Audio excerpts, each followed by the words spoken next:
Welcome back to our channel. Ayan. So ngayon mapapansin nyo, nasa labas na naman kami.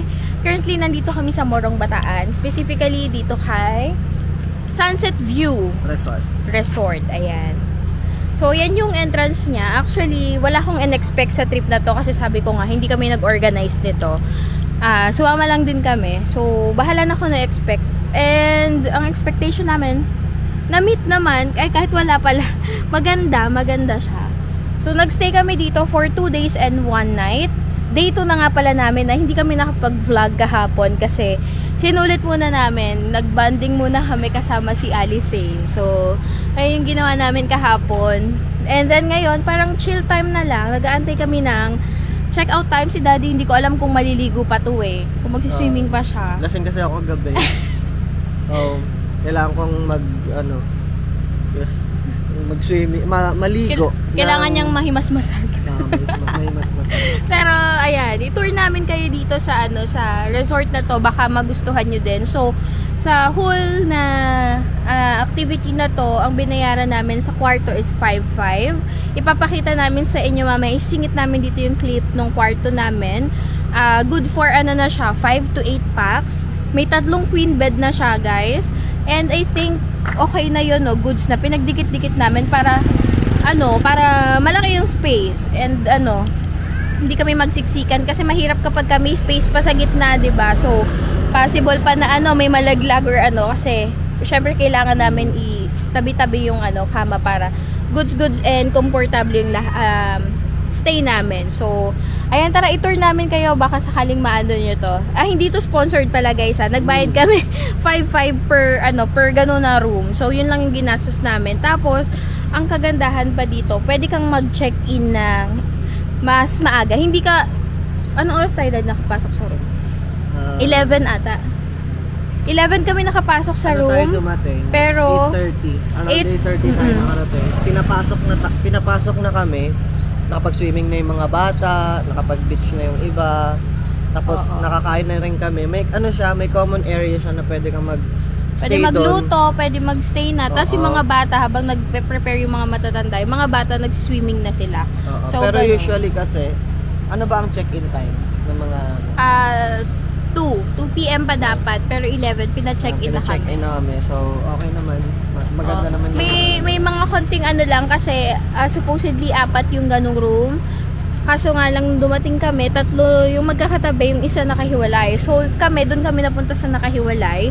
And I don't know, hindi na ata nahabol na magkakatabi yung room. Pero on our end, sa bandang dulo napaganda rin naman siya kasi may signal dun sa kwarto namin. Mahirap kasi ang data dito kasi naranasan namin ni Daddy dun sa Bagak naman. Wala talagang signal, and at least dito sa Morong kahit papaano may may silip ng kahit konting data. Dito, pag nasa beachfront ka, maganda yung view mo pero wala kang data. Oo, yun. Talagang makakapag self-recollection ka. Pero pag nandito ka sa parking front, meron. May data ka pero wala kang beach. So pumili kayo. Ayan, tour namin kayo. Ayan guys, ito yung entrance niya. Masa-search nyo naman ata siya sa Waze or kay Google Maps. So ayan, Sunset View. And pagpasok nyo dito, ito yung parking. Malaki naman yung parking niya. I think may extensions pa dito sa side na to. Ayun may mga sasakyan pa doon. So ayan. Hindi naman kami na problema kasi marami rin tayo dati, di ba, nasunod-sunod na sasakyan. So parang mga 4-5 sasakyan ata kami. Ayan yung parking. At guys, ito yung kwarto namin, Ayan, yung maraming banderitas na yan yung kwarto namin. So okay lang kami dyan dahil may signal naman dyan. Pero yan yung kwarto namin. Tapos andito yung lobby nila. Okay lang ba yun?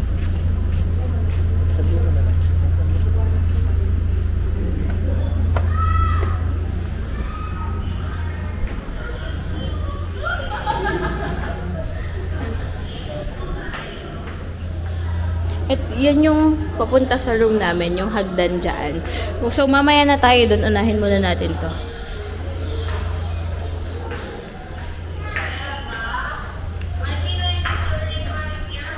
Yan. Ito yung pool. Diba? Tapos guys, ayun na, overlooking na yung beach. Ayun na yung beach. Diba? Ang ganda. Yan. May pambata, tapos may pang matanda rin. Tapos yung sinasabi ni Daddy na common area kanina. Ayun, doon yung common area. Diyan kami nagstay nung hindi pa kami pwedeng pumasok sa room. Oo, tapos mga bata, tapos kami din, dito na kami sa pool nagstay. Ayun. Tapos doon pala, may mga ano doon, may mga CR. CR yun, di ba, Daddy? Alin? Yung nandun sa dulo, may CR doon para sa mga gusto nang magbanlaw kung habang wala pa sa room. Madami. 5 na pinto ata o 4 na pinto? 4. Yan. Tapos may parang viewing deck dito. Ayan. Yan. Tapos doon yung may mga ihawan din, lutuan. Tapos ito yung hagdan na yan, papunta naman doon sa mga room sa taas. So, nandyan yung ibang mga kasama namin. See? Ba tayo sa beach? Dito tayo daan-da.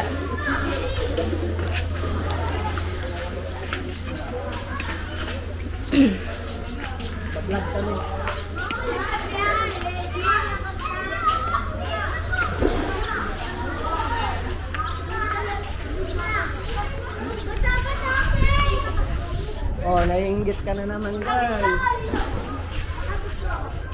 Yan. Eto guys, ayun yung sabi ko sa inyo kanina na may lutuan dito. Ayan, so may ice cream kasi guys. Gusto ko kasi ng pinipig. Pero ayan yung lutuan. Tapos meron dito silang free na net para sa volleyball. Tapos, ayan, ayun na yung beach. Actually guys, high tide pa ngayon eh. Pero kapag ka low tide, makikita nyo dyan sa part na yan, puro bato. Yun. Meron lang din designated area para mag-swimming. Ayun yung mga tali na yan. Pero pwede naman mag-swimming kahit saan dito. As long as, alam mo yung ano, limitation kasi nga may mga bato doon. So, pwede naman kung kaya mo at mag-iingat ka talaga. Yan. So, currently kasi high tide. So, hindi kita yung mga bato. Pero kapag umaga, tapos sa gabi, wala, lumalabas na yung mga bato. And be careful lang din while walking dun sa ano, sa dagat. Kasi, may pakonti-konti na bato na mararamdaman nyo sa feet nyo. Ako ilang beses akong natalisod, no? Pero, okay naman ako. Hindi naman ako nasugatan. And, oo nga pala, may mga activities din dito like banana boat and, ano pa? Banana boat, jet ski. Ayan, si Shane kahapon, tuntua sa jet ski. Sabi niya, bye-bye, jet ski! With the bulol version. Jessie. Yan. So, yun lang. Ito yung pinaka-resort na yan. Kung mahilig kayo mag-volleyball, dala lang. May bola ba da? Ay, meron ata. Yung bola nila? Meron daw 100 pesos pala yung ano, rent. So, pwede naman kayo dito maglaro. Yan. Yan, maraming titinda dito, guys. Affirm. Di ganun kadami tao.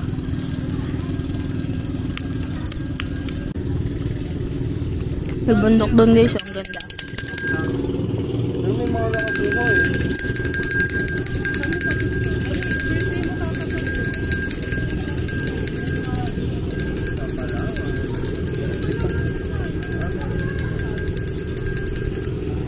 Ganda no guys.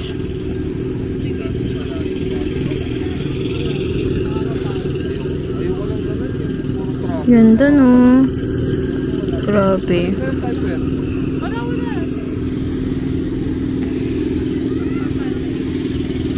Ayun guys, ang ganda no. So pabalik na. La, pa-picture nga tayo dito da. Ito background natin. Okay guys, yun na yun. Ang ganda no. So ngayon pabalik na ako sa room kasi mag-aayos pa ako ng gamit. Si Daddy mag-swimming daw siya. Dividihan kita. Bilisan mo. Bye. Balik na ako.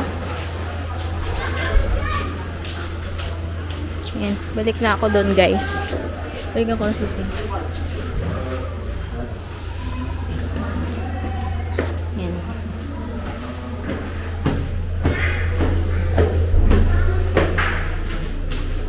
Ito guys yung acting. Yan na. Ayan guys, so ito yung kwarto namin. Medyo madumi na kasi dito kami since yesterday. So pagpasok mo, meron ditong cabinet. So ito yung mga gamit namin, madami na. Tapos yan yung kama sila ate. Anong room to? Deluxe ba to? Ayan. Ito yung deluxe room nila. May 3 queen beds. Ayan si Mami. Kakape siya. Tapos dito, meron siyang TV. Ayan si Dex. So ayan, pwede naman magdala ng pet. Tapos dito, merong tables and chairs. Yan, makalat na. Okay na yan, yan na yan. Tapos dito sa labas, may may mga banderitas. Ano tawag dito? Balcony? Balcony ba tawag dito? Ayan. So may balcony dyan. Kita mo yung yung parking. Tapos wait lang. Ayan. Tapos ito yung CR. May tao sa loob. Ayan si Mama. Malaki siya guys. Pwede ka pa nga maglatag dito eh. Sobrang lawak. So kung ayo, good for ilang tao to? 5 to 8. Ha? 5 to 8? Max 8. Max 8, pero feeling ko pwede dito kahit mga 10 kayo eh. May Kasya bayad lang, dito. di ba, pag additional packs? Yun lang. May bayad lang pag additional packs. So, ayun lang guys. Thanks for watching this video. Hope you can like, share, comment, and subscribe. And, ayan. Ito na yun, yung buong resort na tinulayan namin. So, sana nagustuhan nyo siya. And, yeah. See you on our next vlogs. Bye!